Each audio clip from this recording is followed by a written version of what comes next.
Well, Schalk, it's good to have you in the SAT studios. Welcome. Yeah, thank you. I feel welcome already. It's wonderful to have you here. Maybe for the listeners out there that don't really know what you're doing and what your ministry is, it's incredible. And I really wanted, especially the students and especially people that are longing to do something practical for God, to hear your story and to hear what you're doing. Maybe you can quickly, shortly share exactly what it is that you are doing with Betereinders. Okay, wow. Betereinders is a culmination, I would say, of my life story. And I think that's often the case with God calling us, is who we are as a person.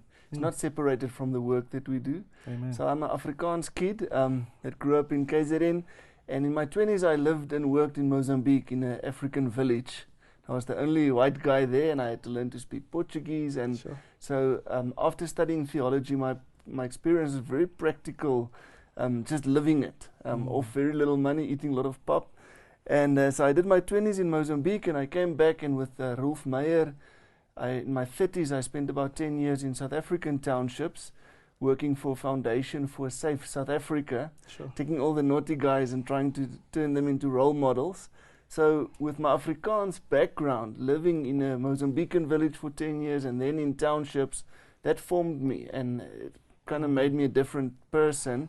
And I think I had a shift in my calling from God, from building bridges to being a bridge.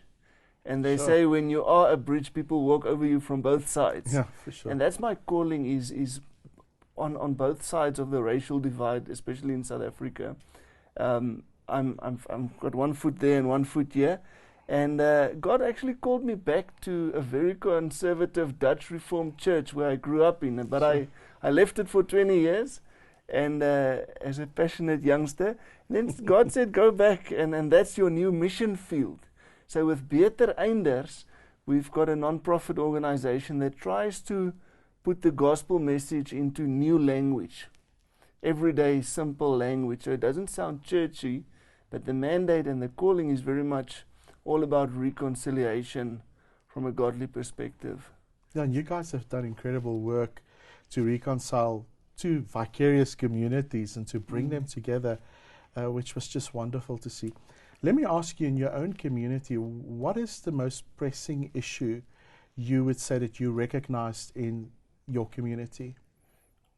Great question. Firstly, who is my community? Very good. If you ask a corporate, they'll draw a 3-kilometer circle around them. And some churches, unfortunately, imitate that. Us for no more. Yeah. So if you ask me my community, I'm very aware that it's my own cultural group, and I don't run away from that. I look the way I look, and I speak with this Afrikaans accent. So in my community, we've got different issues than, for example, where I spend my time every weekend, and that's in townships, in between shacks. There's different issues. So I would maybe summarize and say the two big challenges we have. One is poverty related, which is not the two of us, just by the way we're looking. We ate this morning. So poverty is the one very big challenge we have. But the other one is social cohesion. And the lack of social cohesion gets used by politicians to cause division and tension in the country. So it's not really such a big problem, but it's a little bit like petrol on the fire. So I would keep those two in mind, almost like a train track, a railway line.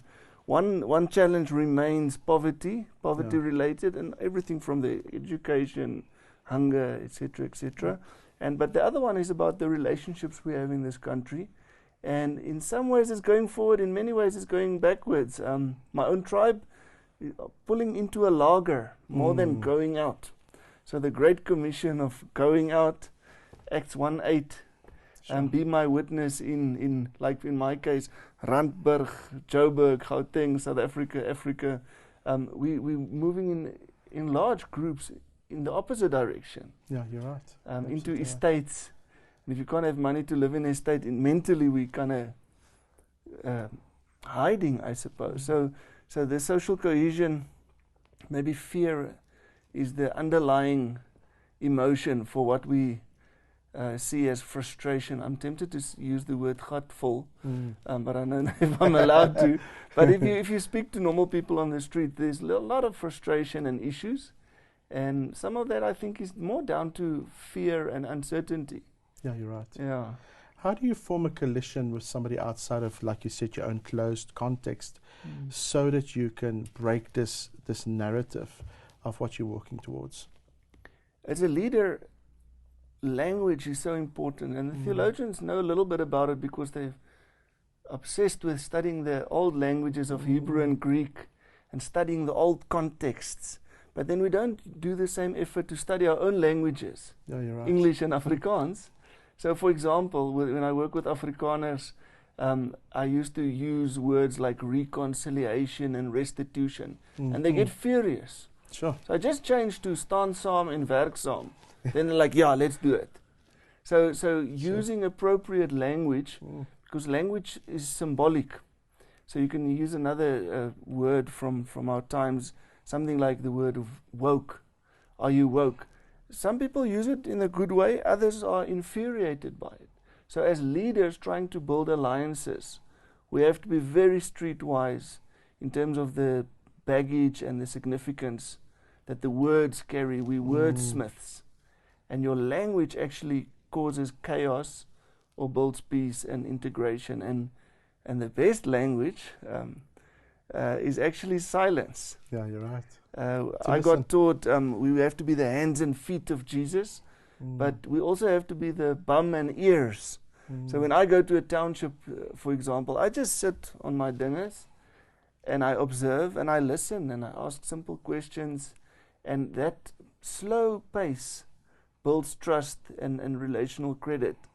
And from there, one can hope to work together and do practical things. But with everything happening in our country, we first have to kind of unlearn, slow down, and connect on a human level. And that requires skills, and normally theologians are the worst trained to keep quiet and listen and observe. You know, we're so talkative. Yeah, and it's also, I suppose, when you enter into any situation, you like to think that you go in there with some answers to the question so you can bring change. But in a way, listening, you know, you speak of listening as that skill and that resource that you connect with so you can bring forth positive change. What would you say to the individual that says, I've got nothing to offer from my community or from where I live. I can't touch the other community. I don't connect with them. I don't see them daily. I don't even go there. What would you say to that member of a church that want to connect but cannot? What skills, resources, and talents can they use to connect with the other community? Yeah, it's a very good question, and it's a difficult answer, I think, to hear. Rich people are often insecure. I'm saying rich as in you have a car and hot water at your house, not Bugatti and tenders and so on. Rich people with privilege are often not really secure in who they are as individuals.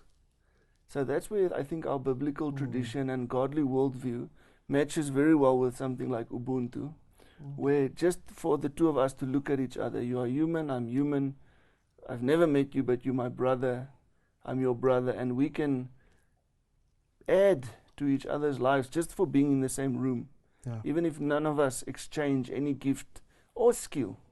So if you're asking me about this person who say, I'm not connected, I don't know how to make a difference, there's a part of self-love, loving my neighbor as myself. If that self-love is not there, and you don't feel valued and loved as a human, yourself, you can't really connect. Yeah, for sure. And when you know that you're awesome gift without giving gifts, you're enough, then I can use you in a township or anywhere just for showing up, and then your mere presence is already a gift. And then the trick is, for example, Afrikaans, white people in fairly rich churches, I just tell them, don't go to give, go to receive. They're like, oh, no, I can't go to receive. Yeah, what do I have to give? But if the word tells us it's more blessed to give than receive, then that's the gift we can give in the township. Is let someone serve you, let someone teach you, let someone help you. So I'll sit down on the floor and wait, even if I'm thirsty, and I'll wait for someone to buy me a Coke, to give me water, to bring me a vet koek, and they become the givers and I become the recipient.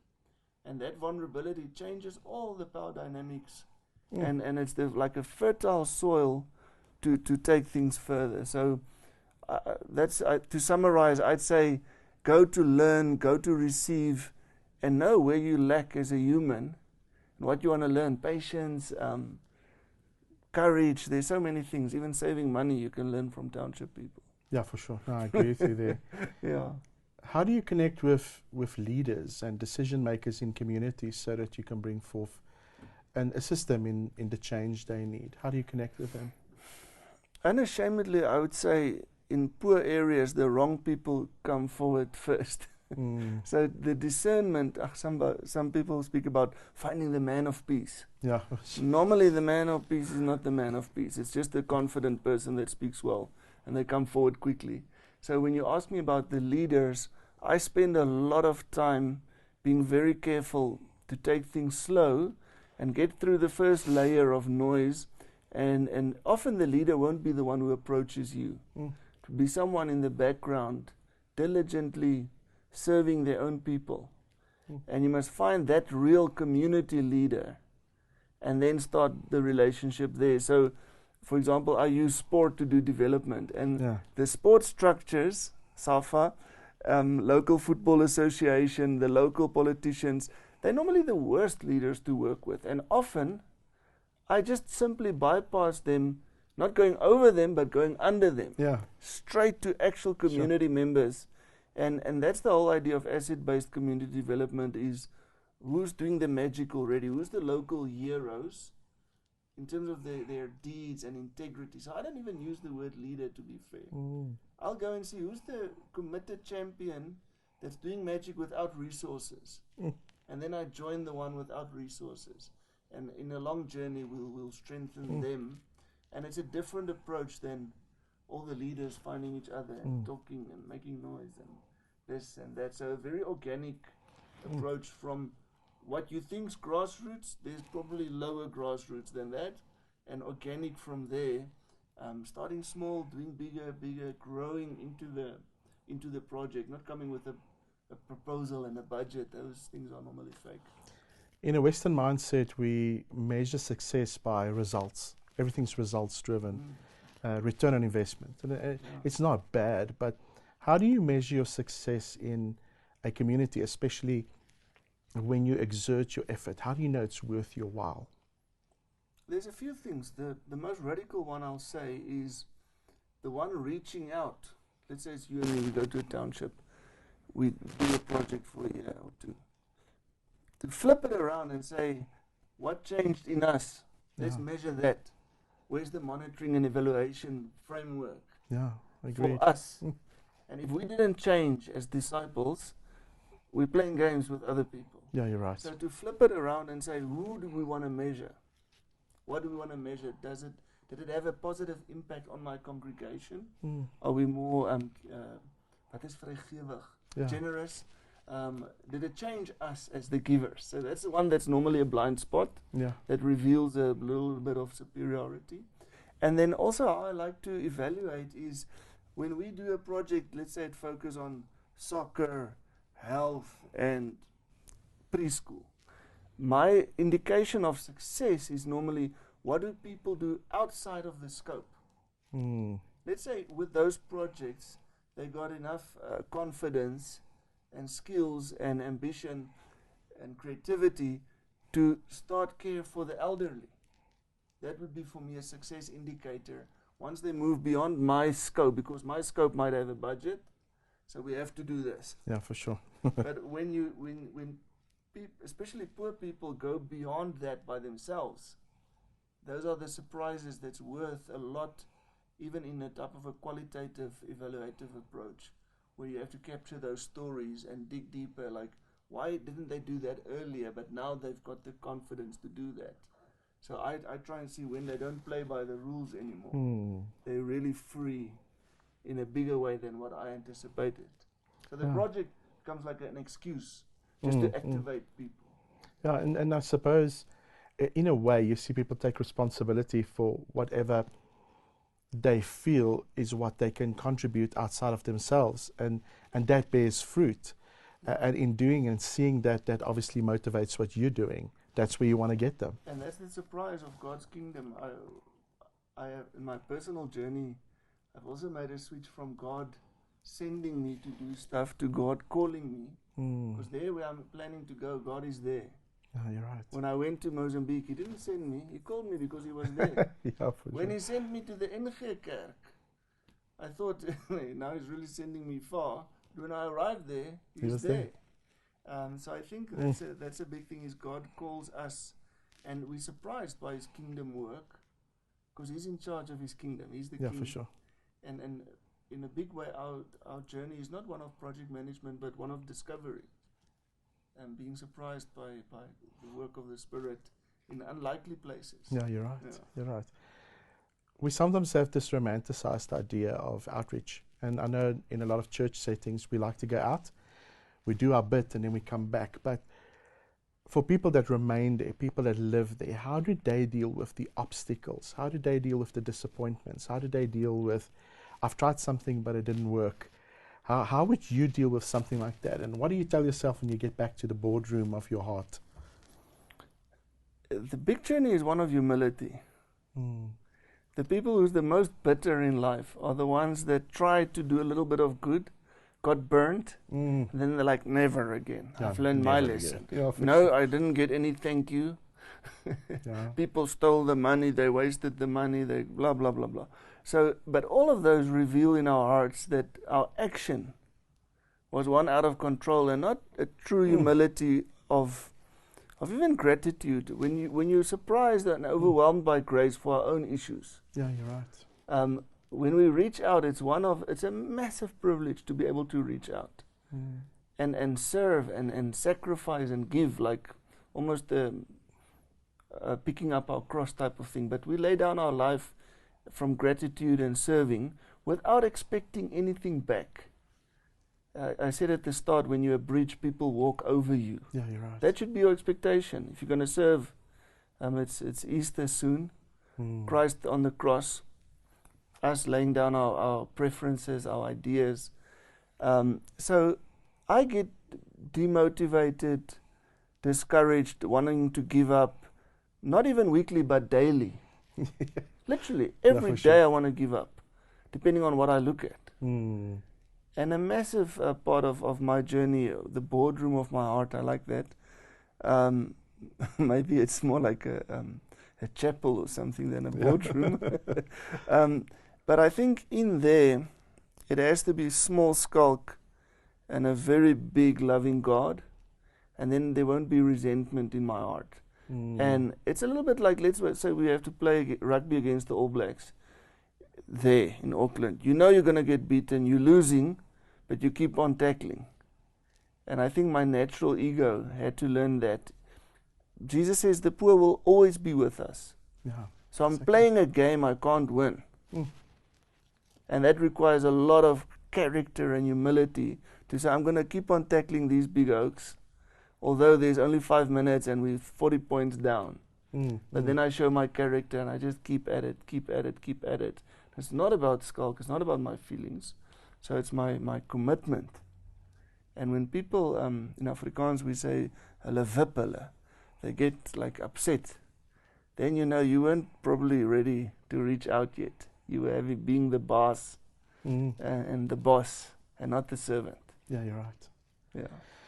There was a book written by George Barnard in the early 2000s called Revolution, where he shows that in some instances it's better for people to break the boundaries outside of church and to go minister in contexts where people will not enter. Like, for instance, you're going to impoverished communities. You do a lot of good work there. What would your encouraging and parting words be to those individuals that dare to thread outside of the church to accomplish their mission they believe God have called them to do? Yeah, now I feel so passionate about this. It's not some people who have to do that. We all have to do that. I think in pictures, we're the salt of the earth. So salt in a bottle is absolutely useless. Yeah, you're right. For the salt to make an effect, it has to touch the food. It has to be touch outside the church. And how to get salt out of the bottle? Unfortunately, you have to shake it. Yeah. So that's the good news today. God needs to shake you. Yeah, for sure. And if you fancy you, he grinds you. Yeah, for sure. Just wanted to say. He grinds you and he shakes you, and then the salt goes out of the church and changes the world. Same with the light and the city on a hill. So really the church's business is outside of a campus. So that's a calling for all of us, and that's where it becomes fun, and that's why Betereinders that we do, it's a kind of a secular word, and I use secular language because that's my marketplace. Yeah, for sure. God says, I become everything for everyone. So I can win them to Christ. So I can win them. So I've got to stop my affinity for certain words and use the words that will be pragmatic in touching their hearts and unlocking the hardness. And that's why I think it's very important for leaders to reflect on which words we use when we're outside of church, because then Christianese won't do the trick. You'll just push people away with all our little slogans that we used to in church. Yeah, you're absolutely right. To the individual that sits in church and he says, but I've not discovered where the brokenness is and where I can go minister and where I could be, how do they discover that place where they can be that salt and light? Firstly, pray. Ask God and write it in your journal so you don't forget you've prayed. Yeah, for sure. Because if you get the surprise, you're going to want to see the prayer and regret. Yeah, for sure. So pray about it and write your prayer. Write down your prayer. The salt normally has to happen in our own holiness. Whatever you look at on your computer or what you say while you're driving, the salt needs to be salt in a very private sense first. Otherwise, maybe you're not ready for a public calling. Yeah, you're right. So our own holiness, after praying, God will do something with us on our own holiness, what we eat, what. And then secondly, our immediate relationships with our children, our spouses, our families and friends. If we can't be salt there and forgive and be humble, be a servant, then it would be a joke to try and reach out further. You're right. So I think the salt, the yeast, starts from here in our closeness, and it goes out, and then we'll meet people. And if you've prayed about it, God will give you plenty in South Africa. Best place to be. I agree. Best place to be. But my advice would be look beyond your domestic, your gardener, and the Woolies cashier. Yeah, for sure. Ask God for more than that. So yeah. Yeah, another question would be, maybe I can tell a story. I had a friend, she used to pray, Lord, I'll go anywhere in the world except India. And I want to ask you, where do you think she is today? She's in India. I wanted to say Western Cape because everyone is called to Western Cape these days. Yeah, it seems like that. But maybe in closing, you could just tell us about your book, where it is available, where people can contact you, where they can contact you if they can reach out, and maybe for churches also to be encouraged. I think it would be great for them to see and listen to your story. Yeah, I captured my story, my lessons that I've learned in the field, in the book, but it's very specific, so I have to apologize. We're speaking English now, but I wrote the book. It's by an Afrikaner for Afrikaners. That's why it's got Betereinder. And I think the book will be a very big blessing to Afrikaans people that's already trying to make a difference. Yeah. It will be a big stir for those that struggle with racism, that's angry all the time, that's bitter all the time. But the feedback that I've been getting is the book is not guilt-tripping anyone, it's not blaming anyone, it's a positive message, and people who's been frustrated for a long time all of a sudden realize, oh, it can be better, I've got hope again. That's the feedback I'm getting. Yeah, that's so if you know an Afrikaans person that's a little bit trapped in negativity, this is a book that takes the gospel message and presents it in a way that will catch them, that will get in past their defenses. So it's very Afrikanerish, but very strong gospel. That's amazing. In there. So feel free to get it as a gift for someone. Where can they get it? I All would the obviously big also want to copy exclusive books, Kum books, bargain books, Take a Lot, Loot, all the big bookstores. Fantastic. Has it, yeah. Any email address where they can contact you? Very, now it's Afrikaans, I must just make sure. At the back of the book it's written there, XN, EK, XIN at betereinders.co.za, and Betereinders is like the title. We'll put Just it on add the an screen. S, yeah. We'll put it on the screen. XIN at betereinders.co.za. Excellent. But they can also find me on Facebook. It's so easy. It's not many oaks called Betereinder. There's not Betereinder. We're not bitter. We're trying to become better. Yeah. Well, thank you so much for spending time with us, and I know this will impart some light into the lives of some people. So thank you so much for your time. It's been a pleasure. Thank you.